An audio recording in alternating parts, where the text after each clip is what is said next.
Hello, everyone, and welcome to our breakout session. I'm Gwen McDonald. I'm the director of the Ecological Restoration team here at Save the Sound.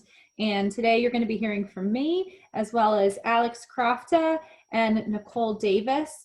From Alex, you're going to be hearing about some of our fish passage and river work and how we've conducted some of that work and the results of those projects in this unusual year. And then from Nicole, you're going to hear about some of our rain garden and green infrastructure work.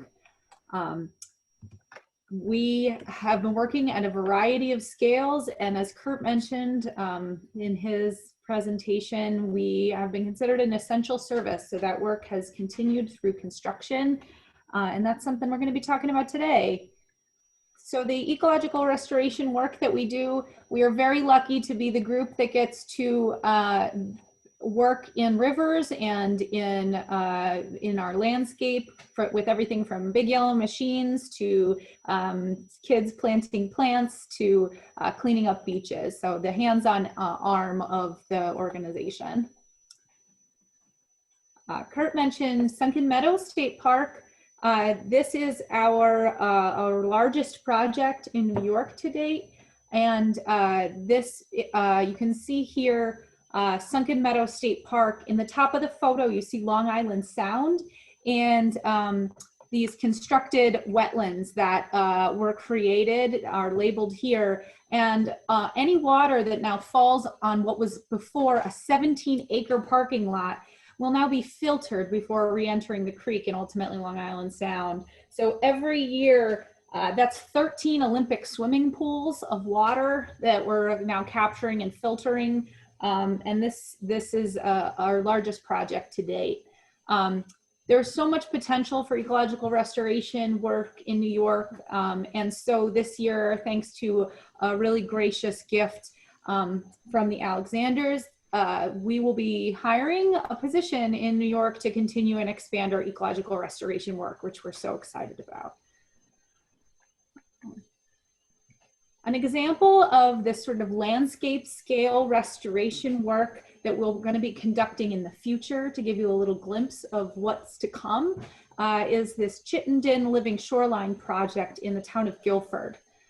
So living shorelines protect and restore and promote a resilient shoreline that protects human infrastructure as well as natural ecosystems that are behind the shoreline. So in the case of Guilford, there's a 1,500-acre marsh that's home to endangered species like the salt marsh sparrow, and that marsh absorbs and protects our coastline, and it's being eroded at a rate of 50 feet a decade. And so this project that we intend to work towards completion would protect that marsh as well as homes and residences in coastal Guilford. So this is just an example of this sort of landscape scale change similar to that scale of Sunken Meadow that we're looking forward in the near future. Next, I'm going to hand it over to Alex to talk about some of our fish passage at work. Thanks, Gwen. One of the really exciting pieces of the work that we do is getting to see, one of the really exciting pieces of the work we do is getting to see nature's resilience once we are able to make these repairs on the landscape. So two sites that we've been studying since 2016 are the Pond Lily dam removal in New Haven and the Hyde Pond dam removal in Stonington. And the primary focus of these removal projects is to allow migratory fish passage, which we've been seeing occurring every year in varying numbers, and then also seeing a great uptick in the diversity of migratory species that are moving into these systems. So that's been really exciting to see. Another benefit is a change from an unnatural ponded water feature to a flowing riverine system. And that can host species like the brook trout you see down in the bottom left. And also we've been getting some juvenile sea lamprey breeding in the Pond Lily site in that restored stretch. And then the other feature that we're monitoring on these sites is vegetation. So we're looking at how the drained pond is revegetating post removal. So you see this picture in the middle on the bottom here. That's John, one of our colleagues, monitoring vegetation in Hyde Pond. So if you look at that Hyde Pond site, that's all vegetation that has reverted naturally. So that's a native wildflower meadow essentially that has recolonized that site. Next slide.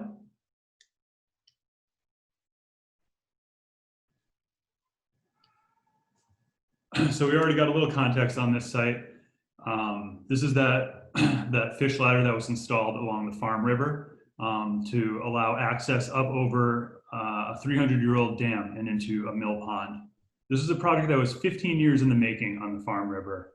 And then construction was underway when the COVID restrictions began, and we were all really worried that we weren't going to be able to continue, but the executive team kind of leapt into action, got us that exemption granted so we could continue working on this project. And then our team, our field team, and our project partners took on various safety protocols so we could continue the work without putting folks at risk.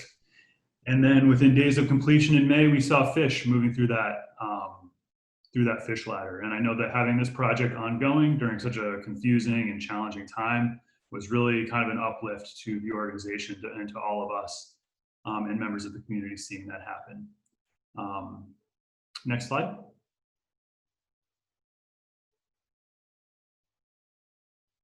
So here's next on the list. We're going to be working on this over the next couple of years. This is the Dana Dam in Wilton, Connecticut on the Norwalk River, and we are we're using our new sort of safety protocols to do the site work, the preliminary site work, to get this dam removal underway. And then we're also carrying that monitoring effort over onto this site, and we're starting even pre-removal to monitor ecological conditions there, pre and post removal, so that we can sort of really quantify and understand nature's resilience as this project goes forward. And I'm going to turn it over now to Nicole Davis, our watershed coordinator. Thanks, Alex. Now, Alex talked a lot about restoration work kind of in river and dam removal. Kind of the leg that I've been working on is looking at green infrastructure and restoring more urbanized landscapes. And Kurt alluded to this in his initial speech, but in 2020, although the way installations worked this year looked a little bit different, we were still able to install 7 new residential rain gardens in New Hallville and Beaver Hills in New Haven, which wrapped up our residential rain garden program. This year included our largest rain garden and our first rain garden planter. So the project wrapped up with 28 total rain gardens installed over a few years, diverting 315,000 gallons of stormwater annually from a combined sewer system in New Haven, which really demonstrated the impacts that small projects like this can have, similar to what was seen in Sunken Meadow. Although these projects were a lot smaller in scale, by doing a lot of small projects in a really small geography, you can really see the same kind of benefits over time. It also gave us a really great opportunity to work within communities in Hampton and New Haven and start these conversations about why stormwater is important, and even engaging some of the youth in the neighborhood that weren't really exposed to things like this in the past. Next slide. And coming up, this is a project that we've been talking about for a couple of years since the Mill River Watershed Plan was initially developed. But we finally have funding in place to move the Mill River Trail Green Infrastructure Corridor into construction, which would take a dead-end roadway in the Fairhaven neighborhood of New Haven and rip out the pavement and turn it into a green infrastructure parklet that would connect to a recreation trail being built in combination by a grassroots community group, the Mill River Trail Advocates, and the city, which would connect New Haven Harbor north 1.5 miles through Fairhaven and connecting East Rock Park. And what's really remarkable about this project is how the Fairhaven neighborhood has been viewed in previous centuries as a really industrial area with not much value other than industrial uses. And it's really greening a community that's long been overlooked and separated, really focusing on some of the environmental justice initiatives that have been in the works for a long time but haven't always been showcased in our work. And Kurt had also mentioned this, one of his favorite projects coming up. We're converting a portion of the Hampton Town Center Park into a storm infrastructure wetland. And this site has a very interesting history of being an old golf course that was then converted into a space similar to a town green, but has a huge drainage problem, collecting stormwater from 88 acres of urban neighborhoods that discharge directly into a tributary of the Mill River. In this project, it'll intercept the water before it hits these tributaries, allowing it to infiltrate into the ground naturally and giving pollutants time to soak up into the ground. And this is on board for early 2021. And now I'm going to turn it back over to Gwen. Thank you. Before I summarize, I just want to encourage anyone who has questions for the presenters to enter them into the chat, and I will field them to me and Alex and Nicole, and we can have more of a conversation. This is really just the tip of the iceberg in terms of the work that we're all working on. I hope this presentation has given you some insight into what we've been up to for the last year, and how the work we are doing has been both impacted but also sort of celebrated in times of really confusion and disruption. The work that we've done at a variety of scales this year has felt important and like a considerable investment in our community and in our local environment. And it's wanted to present here today some of the different scales at which we operate that improves both the resilience of our local communities and the resilience around Long Island Sound. And with that, I want to encourage folks to ask some questions. A question for Alex. What is an elevator? Well, an elevator can take many forms, but it's essentially a structure that allows eels to get up and over a barrier. So you can see that fishway, you know, it's a long ladder looking, a long series of chutes that allows fish to pass, but eels have slightly different requirements. In some ways they have less requirement for crossing over things. They can slither up things that fish can't swim over. But essentially an elevator is just a structure that allows them to get up. It could be a corrugated pipe full of plastic chains, or it could be sort of almost like a astroturf surface that allows eels just to squiggle up and over. Yeah, or something else. My question for Nicole, what community engagement has been most exciting to you over the past year? Is there a particular story? Like how has our engagement changed during the pandemic? It's been really interesting kind of how we had to briefly regroup. And obviously, I think Leslie and Kurt have both mentioned this a couple times, how we've gone online. One of the things that's been really great to see is in the Farm River, we did a stream walk training, which is normally where we get together with a group of volunteers for several hours in a classroom and then take them out into a stream. And we made a virtual training this year where we did a training video and then hosted an online session. And what's been awesome is watching the results of the stream walk coming back in. We've had about 20 volunteers that actually went out and did the work in the stream, which otherwise wouldn't have been able to happen during a pandemic because we couldn't do the training. And then the kids in the planter and the rain garden slide was another really great opportunity. We found this site at a daycare in New Hallville that it's basically 98% paved surfaces, which is why we did a planter there. And getting these kids out to plant the rain garden, since they were already in school together, they could be together. And most of the kids in the group touched worms for the first time, which was really an amazing thing to witness. Excellent.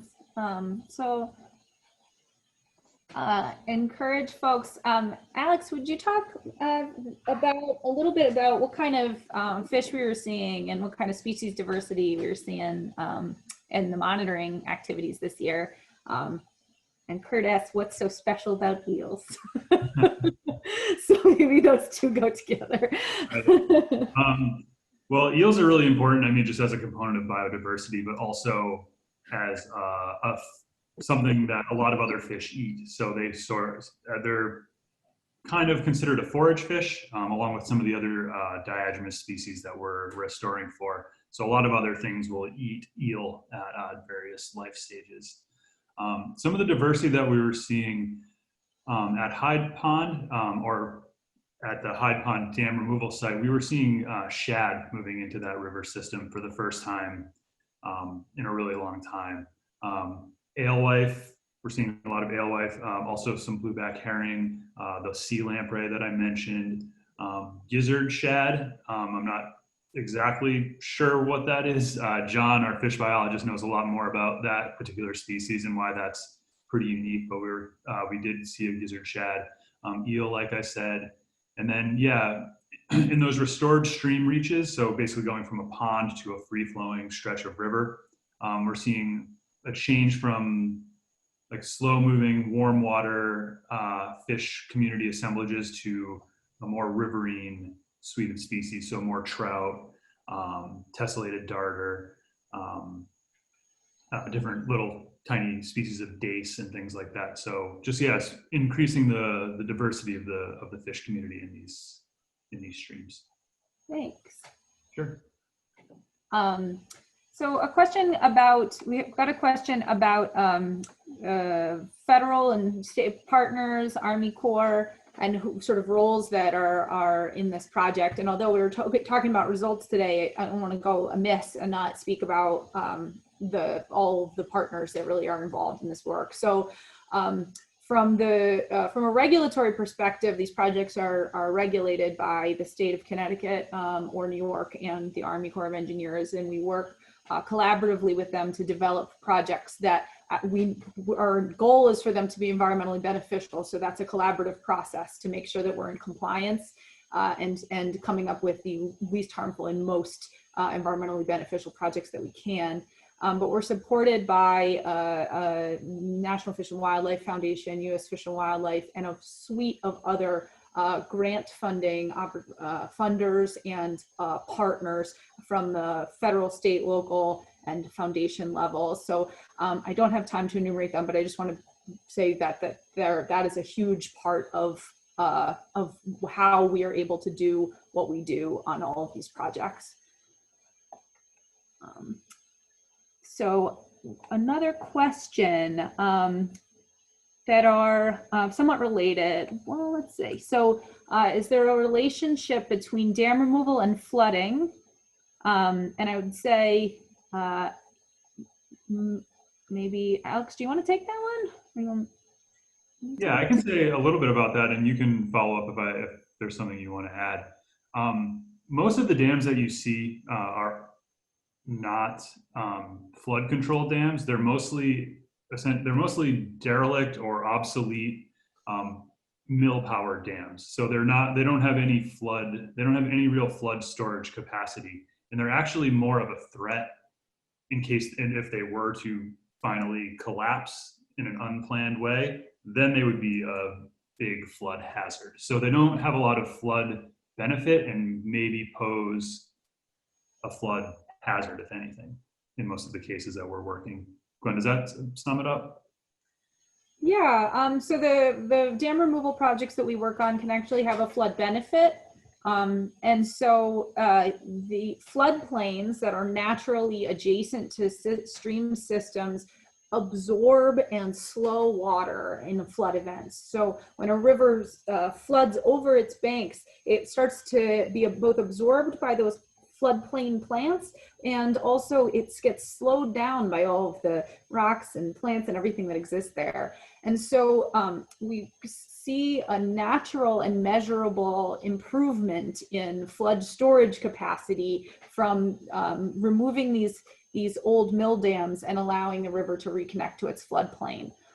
That's a resilience benefit to dam removal, and the fish passage restoration is another benefit. So but the same project could have both of those benefits. And as we're working with, limited funding dollars, looking for projects that have both of those, that are high potential for both of those, are projects that we prioritize. So the Merwin Meadows project that Alex talked about is adjacent to the Metro North Railroad. And so if that dam were to fail, there's a potential risk to the railroad adjacent to the dam for undermining the railroad embankment there. And so removing the dam can help alleviate some of the pressure on that railroad embankment if done with that purpose in mind.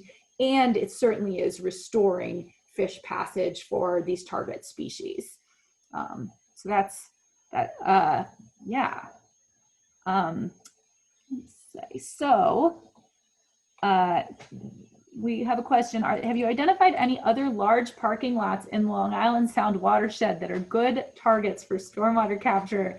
So I gotta say, I would love to do this again for their Sunken Meadow size and scale parking lot project. I think our Robert Moses was all over the map in terms of Long Island parking lot construction, and there's lots of other very similar looking parking lots that we could apply some of the lessons that we learned. There were some pretty significant site constraints at Sunken Meadow, like shallow depth to groundwater and just a huge size and scale, as well as an obstacle related to collaborating with the park to make sure that the park isn't losing what they believe to be critically important parking spaces, and that process and how it went. We also worked with a partner, Dr. Grella, Dr. Rebecca Grella, and we have these beautiful drone photos of before, during, and after. And so I think really making the case for doing this project again would be a lot. We should be using those things that we've created to try to do that again. So in terms of where, there's places in Westchester County, and Rye Playland is one that's in our sites we would love to do. And then Ocean Beach in New London is another that there's just these sort of swaths of large parking that probably also have shallow depth to groundwater. And we will be able to hopefully implement, some of those lessons. We'd love to do that. I didn't mention this in the presentation, but I wanted to say there's 3.6 million people visited Sunken Meadow in 2019. They're up almost double their visitors since we started the project, even up from like 1.8 million. So the impact, thanks to our members and to our funders, we're really hopefully able to get these projects out in front of more and more eyes and members of the Long Island Sound community. There's a question about invasive species. And so what is the plan for continued or I guess invasive species management from Sunken Meadow, and maybe Alex, I guess I'll ask you to field sort of in our monitoring of other sites, are we seeing an issue with invasive species or native plantings, and how does that look in disturbed sites that we're working on? Sure. So at the Sunken Meadow site, the reestablishment of tidal flows has been able to, so when there's enough salt water in a system or in a marsh, it'll wipe out the Phragmites. And we have been, a contractor has been following up at that site and sort of spot treating Phragmites, with an herbicide, for spot treating certain areas of Phragmites that are cropping up there. At our other sites, we're not seeing really,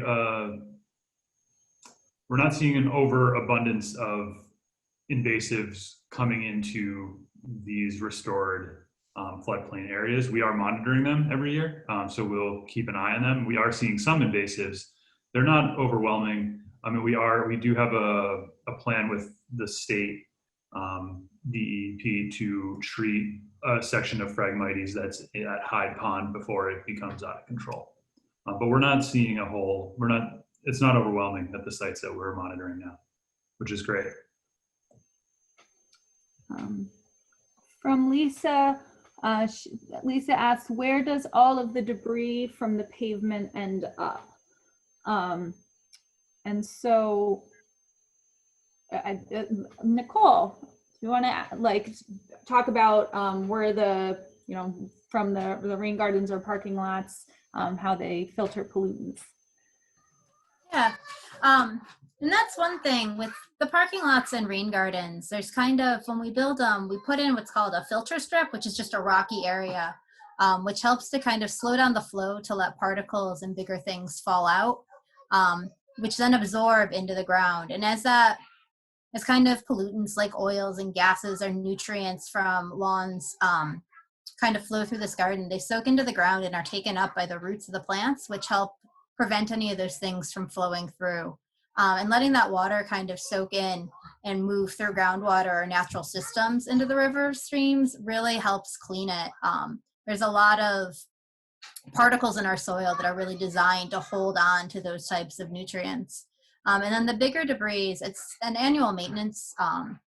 Sometimes it's annual, sometimes it's more often, to go back through and just kind of clean up the surface debris like leaves or garbage or things that kind of start to clog that filter strip, which can either be composted or mixed back into the garden or removed in some other way to do it, which I think is what you were getting at.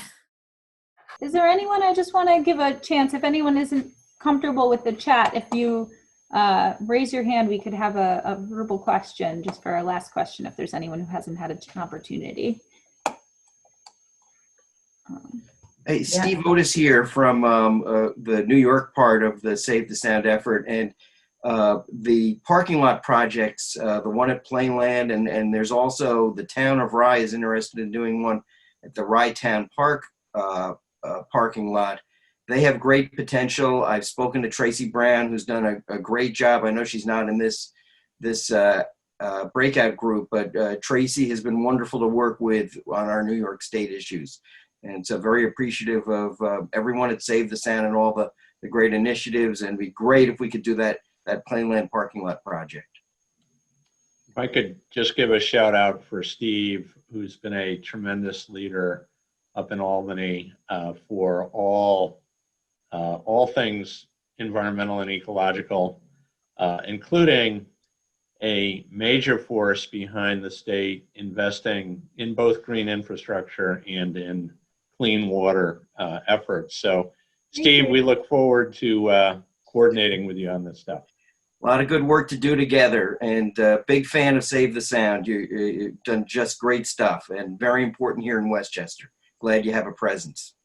Thank you very much, Steve. And thank you to everyone who came and joined our breakout session. Our meeting is closing in about 20 seconds. We're so glad to have you. We'll see you in the main room.